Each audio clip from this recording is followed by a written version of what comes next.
Da gledam u vas ili u kameru? Čisto ne znam. Radim u Aurodomusu oko godinu dana i na početku mi je bilo dosta teško i bojala sam se da neću uspjeti sve pohvatat, ali sad je okej. Radim 10 godina i sjećam se onog straha iz početka kako ću naučiti sve o zlatu, a danas znam da nije bio problem. Najbolji savjet koji sam dobila od kolege je da budem smirena, da idem dan po dan, da slušam potrebe klijenta i da mu uvijek ponudim najbolju uslugu koja bi njemu odgovarala.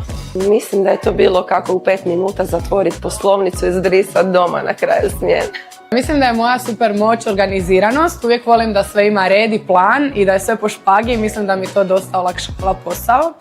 A super moć koju bih htjela je teleportacija, čisto da uštedim vrijeme. Ne znam, izmislila sam, čekajte, smislim. Mali ritual na poslu, ispijanje kavice sa kolegicama i razgovori prije posla. Pa uvijek volim čim dođem pojesti nešto slatko da uopće počnem funkcionirati. Najbolju kavu na poslu radi naš aparat Dolce Gusto i ja. To je trebalo biti šaljivo, ako to smije biti. Najdraži mi je rad s klijentima.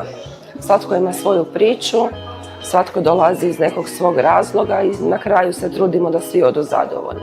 Najzanimljivije mi je slat poštu, volim to sve printat, ljepit, to mi je super. Najponosnija sam kad čujem da su djelatnici jako dugo u ovoj istoj firmi. To znači da je firma stabilna i da djelatnici imaju povjerenja u nju, da se dobro odnose prema njima. Mislim da je to cilj svakog vlasnika firme, da mu djelatnik ostane što duže i da je stabilan u toj istoj firmi. Sretan rođendan Aurodomus.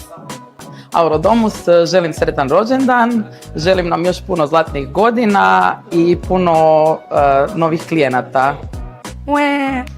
Je bilo okej? Hvala.